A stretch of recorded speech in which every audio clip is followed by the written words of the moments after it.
Voilà qui est assez troublant. Les risques d'une pandémie de grippe aviaire augmentent en Asie. Depuis 3 mois, il y a plusieurs nouveaux foyers d'épidémie qui ont été découverts chez les poulets dans une dizaine de pays, dont la Corée du Nord.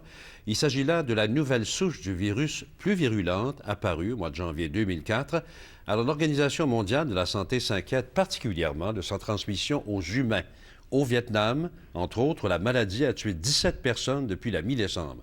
Sophie Langlois revient du Vietnam. Bonsoir, Sophie. Bonsoir, Bernard. Alors, qu'est-ce qui inquiète tant, finalement, les autorités sanitaires internationales? C'est la mutation du virus qui évolue très rapidement, Bernard. On s'en souvient, il n'y a pas si longtemps, la grippe aviaire n'affectait que les poulets, puis elle s'est mise à contaminer d'autres animaux, des tigres, des chats, des cochons, par exemple, d'autres volatiles qui volent, qui ont aidé aussi à la propagation dans plusieurs pays en Asie du Sud-Est.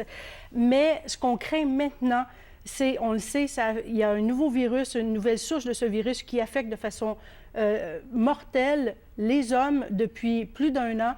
Mais c'est un virus qui n'est pas encore très contagieux. Ce qu'on craint, c'est que le virus animal venu du poulet se mêle au virus humain de l'influenza habituel, celui qu'on connaît ici, qu'on a quand on a la grippe, et que ça forme un virus non seulement virulent, mortel, mais très contagieux. Mais on n'en est pas encore rendu là. Bon, qu'est-ce qui est touché, là? Il y a le Vietnam seulement ou quoi? Ou il y a d'autres pays? Non, il y a aussi le Cambodge et la Thaïlande qui ont eu des cas de grippe aviaire humain où des gens sont morts, mais c'est au Vietnam qu'on retrouve le 3/4 des cas, des morts causés par la grippe aviaire depuis 1 an.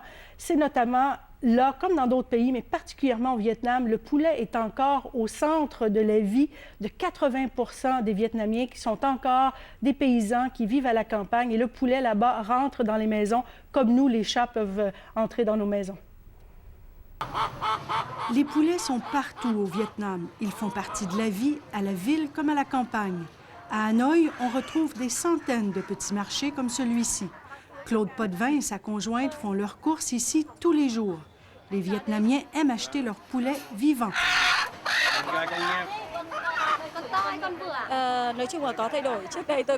Avant la grippe aviaire, dit Kim, je prenais les poulets dans mes mains pour choisir le bon.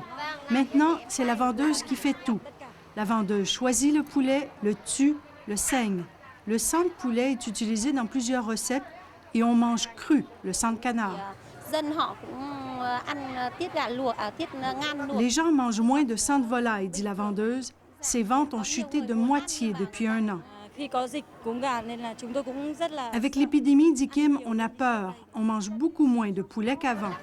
C'est qu'à chaque semaine, depuis 3 mois, au moins un Vietnamien meurt d'avoir soit abattu ou mangé un poulet contaminé.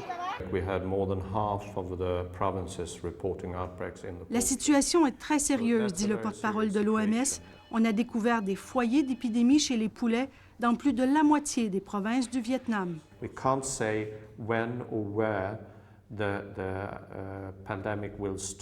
On ne sait pas quand ni où, dit-il, mais c'est certain qu'il y aura une pandémie.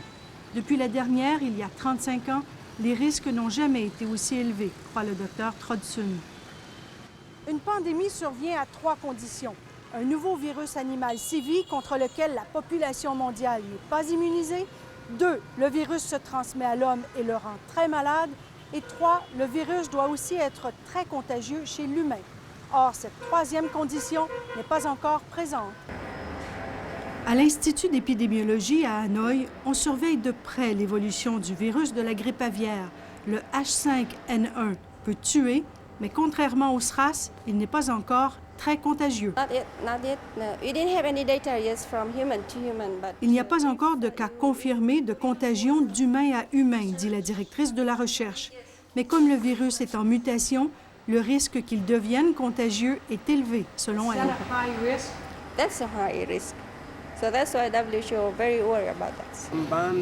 Claude Potvin vit ici depuis 11 ans. Il coordonne un programme qui accueille des Canadiens venant enseigner au Vietnam. Alors, lorsque les volontaires arrivent ici, on leur explique ce qu'ils doivent faire. Pas manger de sang cru de canard ou de dinde, faire cuire les œufs, faire cuire la viande. Mais c'est vraiment des précautions de base. Mais rien ne peut vraiment prémunir contre une façon de vie séculaire.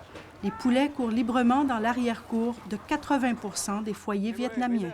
Mais partout en Asie, c'est la même chose. On parle du Cambodge, la Corée, la Chine. Les poulets circulent partout, les canards circulent partout. Et c'est la façon dont les gens font l'élevage ici. Et s'il fallait retirer les poulets de tous les fermiers qui ont des poulets, bien, il y aurait une famine qui serait pas mal plus grave que la pandémie de grippe aviaire.